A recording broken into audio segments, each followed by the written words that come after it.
Ideation can be a difficult challenge, and this is something that we as artists always run into. Yesterday I was working on some head studies, and I kind of left the file as is until this morning, where I decided that I wanted to go ahead and turn that head into a cyborg figure. And I thought this would be a good opportunity for me to share with you some of the techniques that I use to create a figure like this. So I made a copy of the same head, and this time around we're going to make a different looking cyborg. I'm going to share with you the techniques that I'm using to develop that. And this really involves utilizing the selection tools. We're going to be using a combination of the two marquee tools, the rectangular and the elliptical marquee tool. We're also going to be using the lasso and the polygon tool. And these are the selection tools that we're going to be switching back and forth. So the marquee tools, the keyboard shortcut is M in Photoshop. If I want to switch between the elliptical and the rectangular marquee tool, I just have to hold down Shift and M, and that switches between the two. And we're also going to be using the lasso tool, and if I want to switch between the polygon and the regular lasso tool, I'll hold down Shift L. So these are really good keyboard shortcuts to know because it allows you to work very, very quick. So what we're going to start off by doing is we're going to just start off with the elliptical marquee tool. I'm making a brand new layer underneath the existing head. And here is where I'm just going to improvise. Now, I don't know what I'm going to create here. This is just part of a exercise here, but what I'm going to do is I'm going to play with proportions. And I'll just create something like this.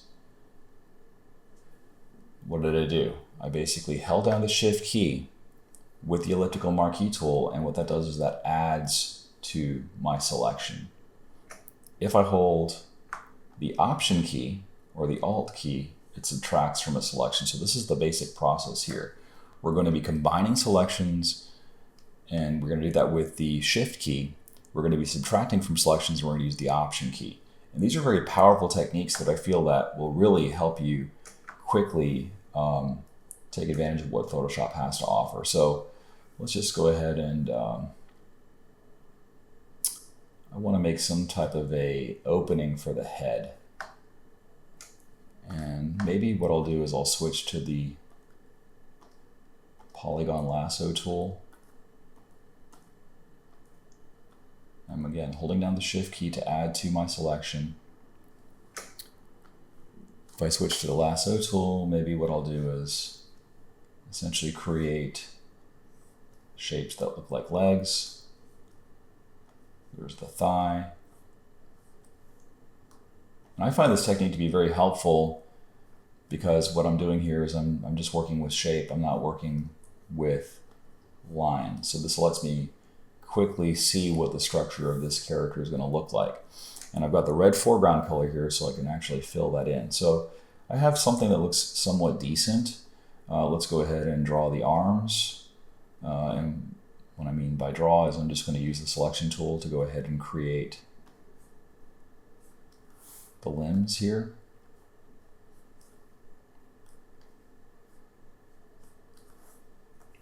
So even if you feel like you're not comfortable with drawing, I think working with these shapes can be very, very powerful.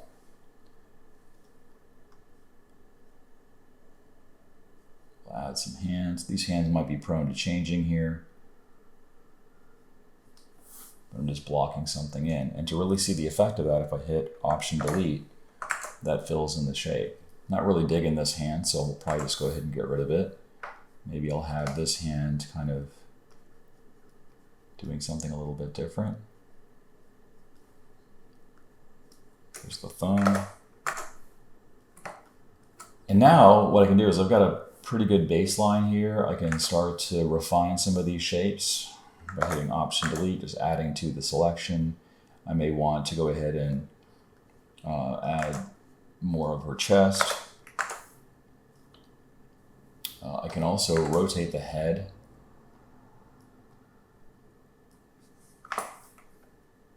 And simply carve in and carve out. So maybe I want to give her some mechanical structure. So I'm going to go ahead and hold down the Shift key using the lasso tool to create those mechanical structures.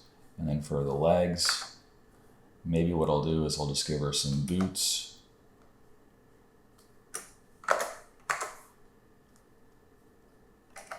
And what I'm doing here is I'm just essentially creating a silhouette for this character. There's no details. And it's kind of liberating because I can just focus on whether these shapes are working or not. So I'm cutting from and adding to my selection. I'm just going to clean up some of my shapes here. And then I'll just get rid of the part that's kind of obscuring the head. So once we have something like this, and I think you can kind of get the idea, the next strategy here is we're going to take that shape. I'm going to make that shape layer somewhat transparent. I can come in with black or red or whatever other color I want. And now my goal here is to translate these flat shapes into something that appears to be dimensional. And I call these shapes volumetric shapes. They basically contain some kind of depth. They're shapes that apparently don't look flat, right? So we're going to maybe start off by creating a cylindrical shape here. For this first arm, we'll create another cylindrical shape, like so. We're going to draw the neck.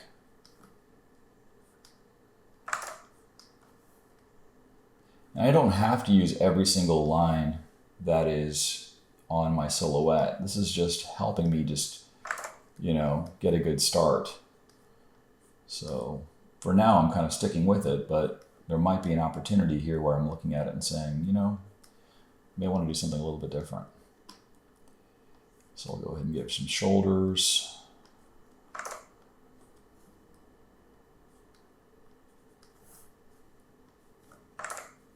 And this can be a really fun exercise, especially if you're maybe feeling,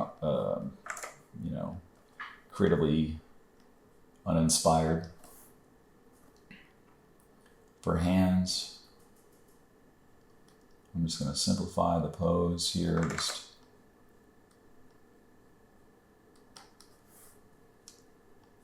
We have some pipes.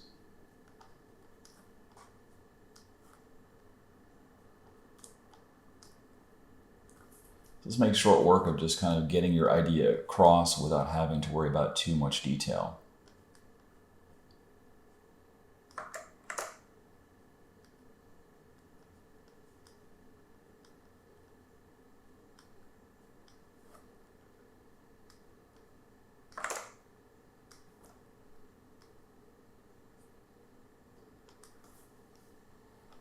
And we've got the waist.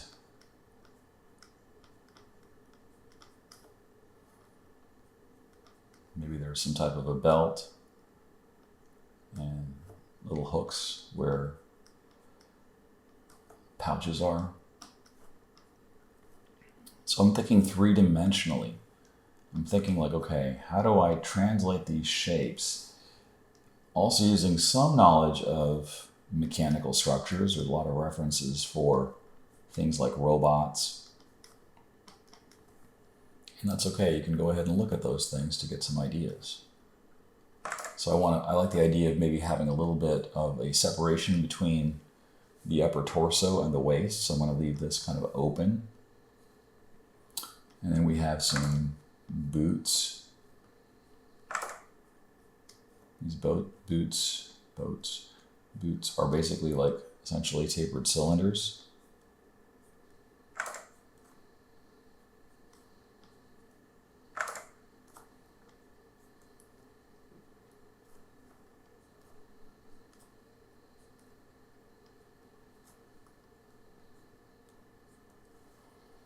And so now I have something that looks somewhat interesting, and maybe for the connections for the knees, maybe I'll just use some trapezoidal shapes. Now I can hide that red layer and I've got something interesting that I can work with. Again, doing this off the cuff. I've got outlines here, so the next thing I would typically do is I would start to think about how I can convey light and shadow, and also how can I convey texture. So light and shadow might be in the form of what is visible and what is hidden from view. Maybe some of these elements right here are obscure, they're part of her internals. And so we can kind of hint at that. There's some mechanical structures that are inside there. And maybe for the arms, we might have more of a shine. So we're seeing some thick and thin lines. I want to do something else here. I want to actually create some kind of like ringed structure. And these follow the contours of that tapered cylinder.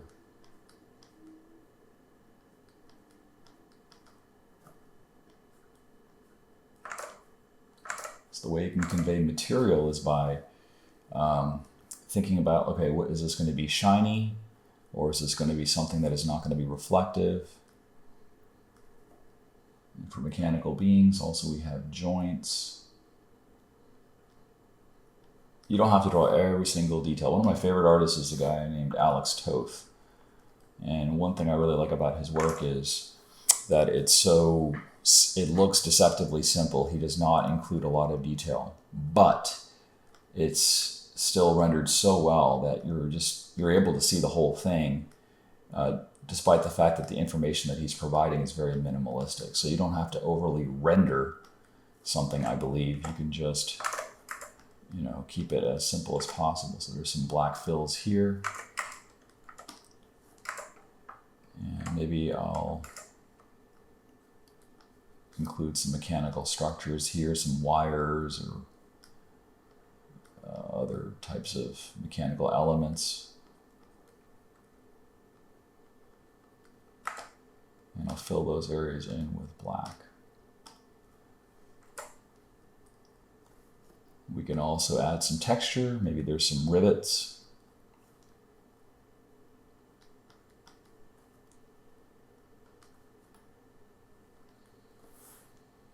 Maybe I'll repeat the same kind of rounded surface for the thighs.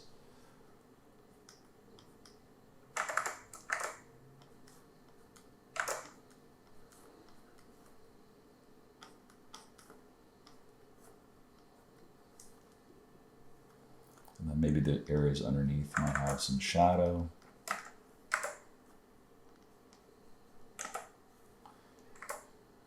Now, what I'm trying to do here is I'm trying to create something that looks believable. It's not going to be realistic. It's just something that's going to, when someone looks at this, they'll be like, oh, okay, they get the idea. They're not really overly analyzing the physics of this particular illustration. They're getting the idea, the important point that you're trying to communicate. At least that's the hope if I've done my job correctly. So now I've got, this really interesting mechanical cyborg using the exact same head. I can zoom in. And something else that I also like to do is I will come back in with, say, the polygon lasso tool. And I've talked about this in earlier videos. I'll just add extra little bits and bobs. I'll subtract to add more detail. So if I wanted this to be a series of buttons, there we go. If I wanted to make this a little bit more ribbed, to give it a little bit more texture, maybe these pipes are very worn, so they're going to have some dots, right? Maybe there's some battle damage.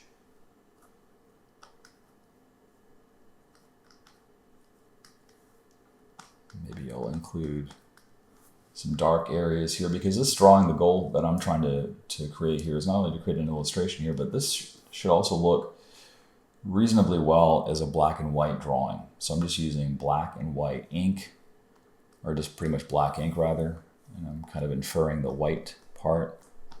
So here I'm coming back in, making the brush pressure just a little bit thicker to give this more of a metallic look.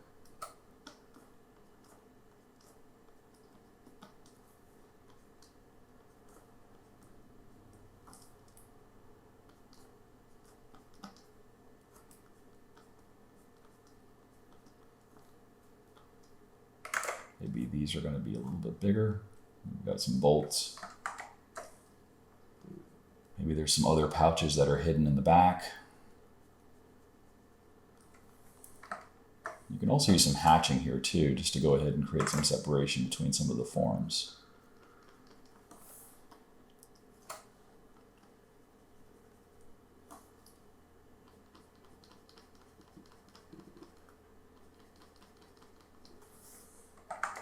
So now we have this very interesting looking character. Maybe there's some wires and other things that are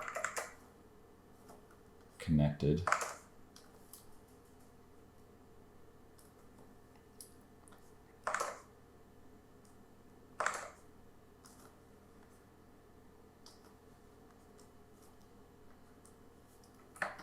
You can always revise as needed. So I'm going to merge these two.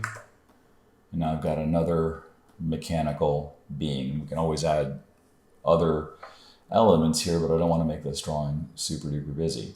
I'll leave you with one last tip that I think can also be pretty helpful. And I've talked about this technique before. So if you're new to the channel, some of these techniques might be brand new. But if you've watched me before, you can certainly have an idea of where I'm going next. So I can use the transform tool, and I can choose warp. I can just simply play with proportions within reason. You don't want to go too crazy with it, but you can maybe, if you're looking at other possibilities here, maybe you want the legs to be taller, right? So you can go ahead and establish and play with proportions. Maybe you want the arms to be a little bit more exaggerated, so you can go ahead and move things up. So don't be afraid to just bend the form. So now I've got something like that, and just for comparison's sake, I'll go ahead and pull up the first version. So first version looks a little bit stiff. Second version just feels a little bit more organic just by using the warp tool. So if you found some value in this video, let me know. And if you've got any ideas for future videos, drop me a comment below. And thanks so much for watching. I'll catch you in the next one. See ya.